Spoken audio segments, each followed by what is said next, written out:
Hello everyone. Odisha civil service preliminary exam को आउ मात्र किछि दिन रहिला। एबे आपण माने बहुत सारा टेंशन रे थिबे जे एते सारा पाठ पढ़िले किछि मने पडुनी, बहुत सारा स्टैटिक पार्ट किछि रिवाइज करि हेइनी किंबा करेंट अफेयर ठीक से कवर हेइनी। तो एहीपरि भाबरे बहुत सारा टेंशन रहउतबो। आउ जो पिला माने भलसे प्रिपेयर हेइचंती तांकर कोन प्रॉब्लम होतबो ना मने पडुनथबो जे कोन पढिचंती, एते सारा पढिचंती वर्ष सारा कोन किछि मने पडुनी। तो एमिति सबू जदि प्रोब्लेम आपण मानकर आसुची तो एगुड़ा सब कॉमन नॉर्मल कथा, किसी असुविधा नहीं। जेमानकर प्रोब्लेम आसुनी सेमानक पई असुविधा, कारण से माने एते परिश्रम करि नांती तो तांको किछि लागु नाही।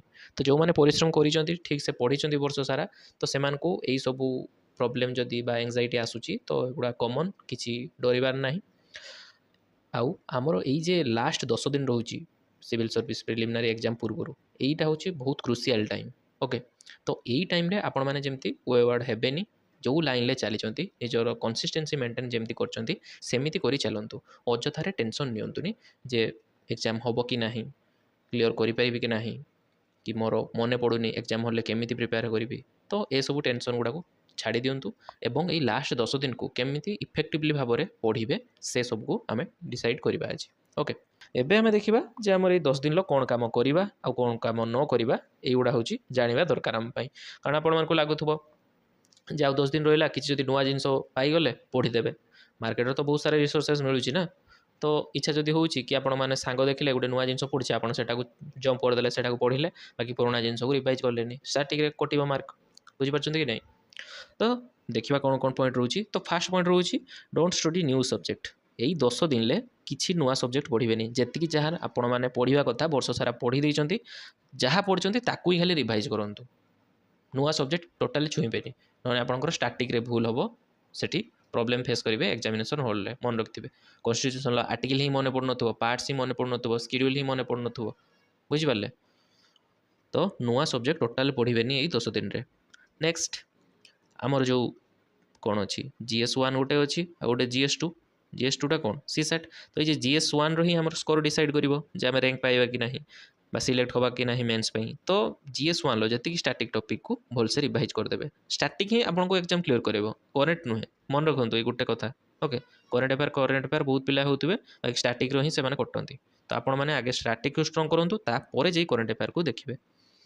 One day one major subject तो कहली। ओके, तापरे making use of mind map. तो आपण माने माइंड मैप कर दियंतु। जेमति जदि आमे लैंडफॉर्म कथा कहबा, जे लैंडफॉर्म साधारणतः दुई प्रकार, गोटे होची इरोजनल आ गोटे depositional.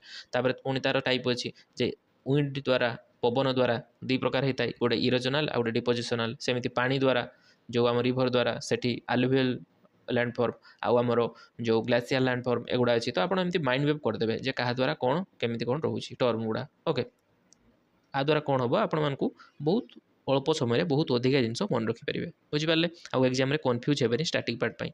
Next analysis of mock test. तो कही सबुदिन घंटे मॉक टेस्ट देबे। बुझिपारे? मॉक टेस्ट देबे जे घंटे, सेठू जानि पकेबे कौन हैला जे आपण को जगह भूल करुचंती, ता द्वारा आपण से भूल जगह गुडा को बारंबार रिवाइज करिवे।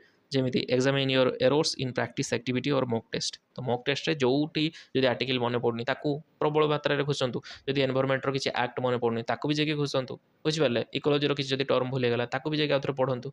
एमिति छाडंतुनी, मॉक देले ही जानि परिबे जे आपण मानकर कोन हबो। ओके, तापरे आ गुटे कथा कहूची एठी ना, रियल टाइम मॉक टेस्ट कथा कोन? सकाळू 9 टा रु 11 टा, सकाळू 9 टा रु 11 टा बसी जिवे। कार्ड फोन मन सब ऑफ कर देकी धीरे से बसिकी 2 घंटा बसिबे।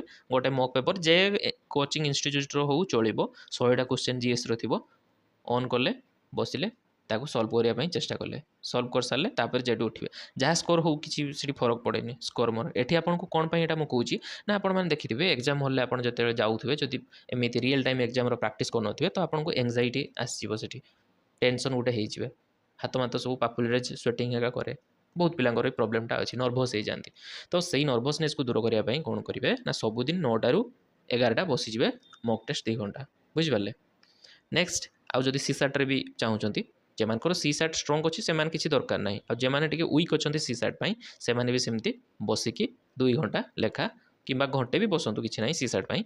बाकी जीएसटा 2 घंटा बसबे। ओके, घंटे एमती बसिकी प्रैक्टिस करूँ जे दीपर टाइम मते मोर एफिशिएंसी को बढ़ेबार अच्छी। बुझिपारे? Next effective time management. तो टाइम मैनेजमेंटा बहुत इंपोर्टेंट। କେତେବେଳେ କ'ଣ କରୁଛନ୍ତି, ଶୋଉଛନ୍ତି କେତେବେଳେ, ଉଠୁଛନ୍ତି କେତେବେଳେ। କିଛି ପିଲା ଅଛନ୍ତି ଯେମାନେ ଆମର ରାତିରେ ପଢ଼ନ୍ତି।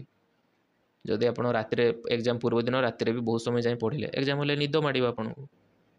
କିମ୍ବା ଆପଣ ଯଦି ରାତିରେ ପଢ଼ୁଛନ୍ତି, ଏକ୍ଜାମ୍ ପୂର୍ବ ଦିନ ନିଦ ହିଁ ହେବନି। ଏକ ତ ଏତେ ଟେନସନ୍ରେ ଥିବେ ଏକ୍ଜାମ୍ ପାଇଁ, ରାତିରେ ନିଦ ହେବନି, ଏକ୍ଜାମ୍ ହଲ୍ରେ ଯାଇକି ସବୁ ଭୁଲଭାଲ କରିକି ଆସିବେ। ବୁଝିପାରିଲେ?